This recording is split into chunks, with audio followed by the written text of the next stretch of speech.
Hello, everyone, and welcome back to the Commander's Forge. My name is Andy Bentley, and the Forge is an area for me to talk about magic, Commander, and anything else while we try and drag this whole mental health thing back to where it's supposed to be. Now, I want to talk about a couple of things this week. First up, the pre-release for the Spider-Man set was this weekend, and I did not attend. Not out of protests for Universes Beyond or anything. It was just more expensive than a normal pre-release would have been, and I was a little short on cash this week. Now, was I terribly excited for the set to begin with? Not necessarily. And I know, there's some things I'm probably going to want to pick up from it. I'm sure I'm going to want to get my hands on, the Soul Stone, a couple other cards, but there's nothing there that screams to me I needed to get it immediately. You know what I mean? But the other thing I want to talk about is the 2026 set release schedule was debuted at MagicCon Atlanta, and I want to talk about it.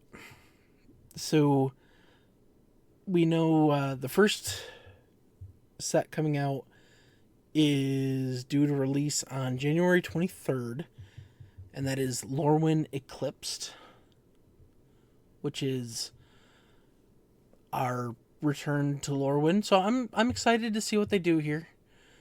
Although Eclipsed makes me think, because if you know the original Lorwyn, there's, the even more and Shadowmoor sides, and I'm wondering if this is gonna flip flop between the two of them because of Eclipse. But yeah, after the Lorwyn, we have a so far unknown Universes Beyond set that they will be unveiling in New York Comic Con on October 10th. Then in April of 2026, we have our return to Strixhaven with Secrets of Strixhaven. Then we have in June Marvel Superheroes, which is another Universes Beyond set. And then in August, we have The Hobbit, which is another Universes Beyond set. And let's see here, October, we have Reality Fracture. Not sure what that's about yet. And then finally, in November of 2026, we have Magic the Gathering Star Trek. So, just to be clear here, there's 1, 2, 3, 4, 5, 6, 7 things here. And as far as we know, they're all sets. 4 of them are Universes Beyond, and 3 are not. Do I hate this? Again, not necessarily. I think they're trying to shove too much Universes Beyond stuff down our throats. And they don't have a good way to give us in-universe cards anymore because they don't do the list anymore. So I don't know. I'd like to see maybe a change to the way Universes Beyond works. That said, I think the thing I'm most excited for is the return to Lorwyn. I'm interested to see in how The Hobbit is going to differ from the other Lord of the Rings set. And I don't know, I'm kind of interested to see how they work Star Trek and all of that jazz into it.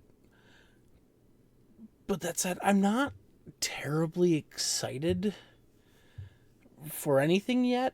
I feel like if I get closer to Lorwyn and I see some of the spoilers, and I can be like, oh, I know that callback, I know that callback. I might get more into it, but I just, at this particular point, don't really care. Anyway, I'm gonna take a quick break here, and when we come back, we'll talk about something I've been working on putting together for a while.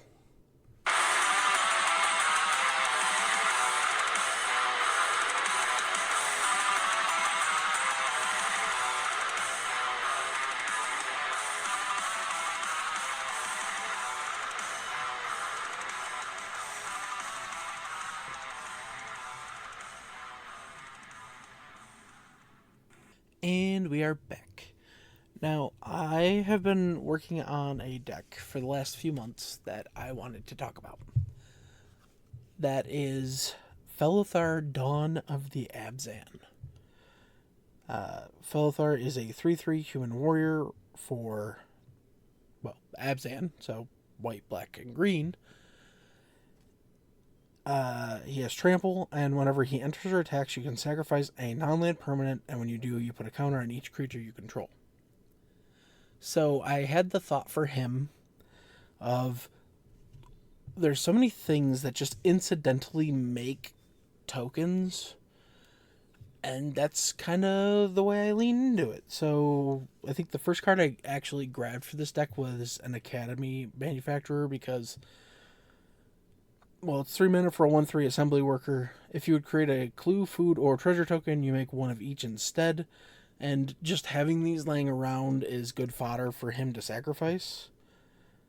I've got Arresta of the Endless Web, which is 2 green for a 3/5 spider with reach.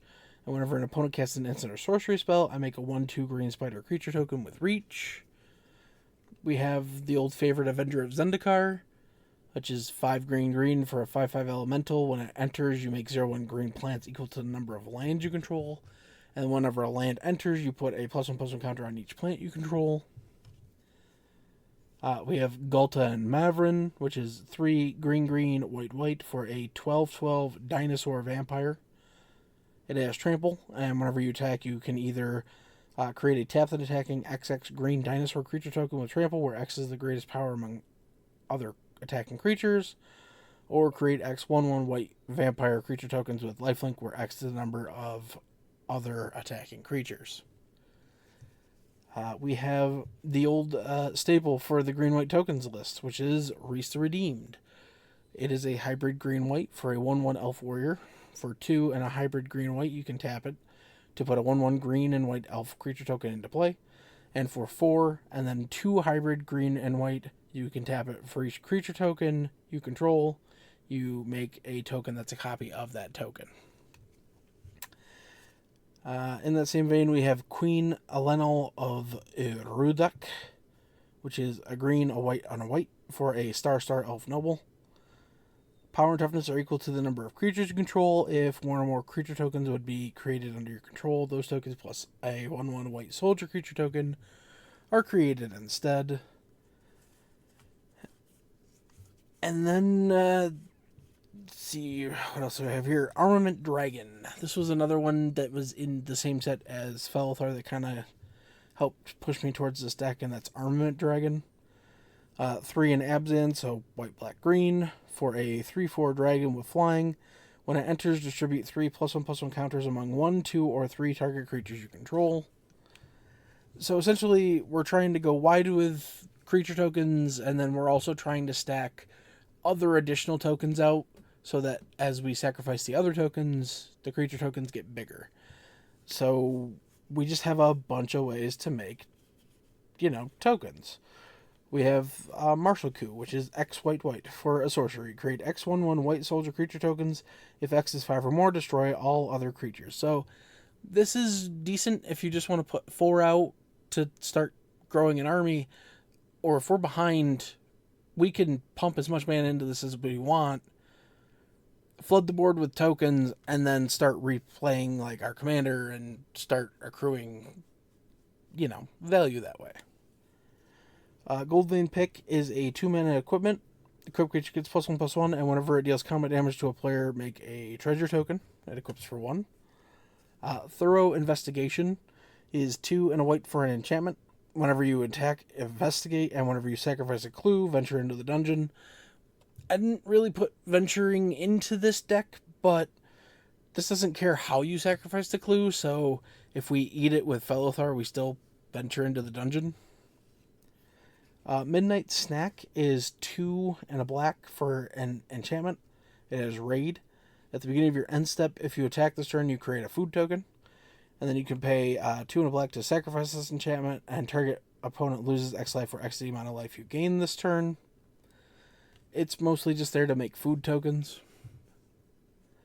Feast of the Victorious Dead is a white and a black for an enchantment. At the beginning of your end step, if one or more creatures died this turn, you gain that much life and distribute that many +1/+1 counters among creatures you control.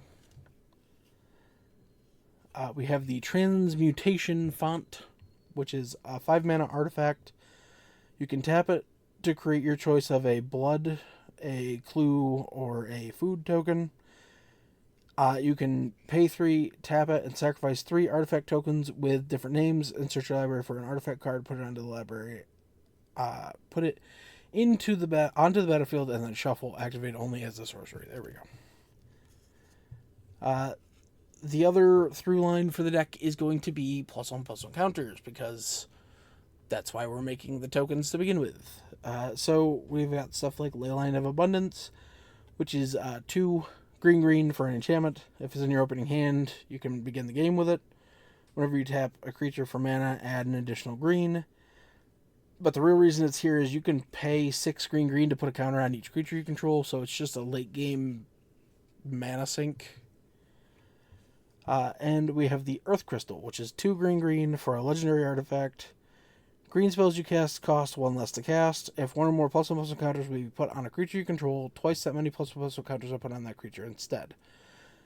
And then, again, for 4 green, and tapping it, you can distribute 2 counters among 1 or 2 creatures you control. And yeah, so that's kind of, we're trying to get things down and manipulate counters and just kind of do a little ramping. For the most part, I'm still kind of finalizing the list. I don't know the actual numbers on, like, how many other creatures do we want versus how many removal spells versus how many ramp spells. I'm still figuring that part out. But I think for the first version of this deck, like, I'm gonna try and keep it to the creature side more than anything else. And I think I might try and work in some of the, when this creature dies, it leaves a token. I know I have some of the, like, when it enters, make a token guys in here. I have just a pile of stuff that I haven't fully sifted through yet. But I'm gonna. And I do have a lot of other ideas that I'm working on. Some are closer to being a deck than others, and some are decks that haven't really performed the way I wanted to, so they're kind of on the chopping block, but I haven't decided what to do with them yet. Mostly, I still have that Atali to build out from Commander Sealed. I think I know where I want to go with that, though. I've got, I don't know, I was able to get the Sonic Secret Lair, and I kind of want to do Shadow with, like, treasures and, stuff. But yeah, I think I'm gonna keep it nice and short today, and I will see you next time. Bye-bye. Thank you for listening. All of my links can be found in my link tree in the description below.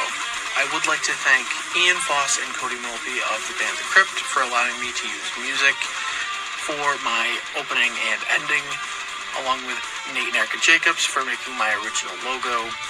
And I would also like to thank Christina McNichol for creating my new logo. And I'll see you next time.